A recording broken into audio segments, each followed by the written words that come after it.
Raphinha বিশ্বের সেরা খেলোয়াড়, আমরা তাকে ভালোভাবেই মিস করেছি। ব্রাজিলিয়ান উইঙ্গারকে নিয়ে এমন মন্তব্য তার ক্লাবের কোচ হ্যান্সি ফ্লিকের।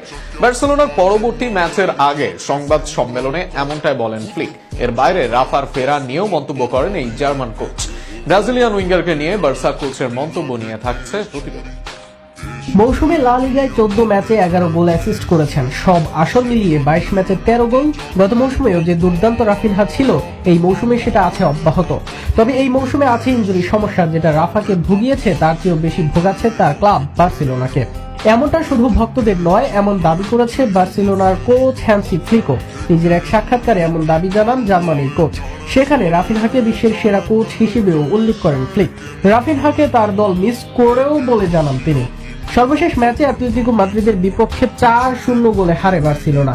সেখানে আলোচনায় আসেন রাফিনহা, কেননা তাকে ছাড়াও এর আগে বড় ম্যাচে একের পর এক হার জোটে বার্সার, যে কারণে সাংবাদিকদের প্রশ্নে উঠে আসে রাফার নাম। আর তাকে নিয়ে পজিটিভ মন্তব্যই আসে ফ্লিকের মুখ থেকে। মুখোমুখি লড়াইয়ে জিরোনার বিপক্ষে পরের ম্যাচে নামবে বার্সেলোনা দল। তার আগে সাংবাদিকদের মুখোমুখি হন তিনি। সেখানে রাফার ফেরা নিয়ে প্রশ্ন হয়। সেখানে সবাইকে সুসংবাদ দেন তিনি। রাশফোর্ড ইনজুরি হলেও রাফিনহাকে খেলার উপযুক্ত জানান তিনি।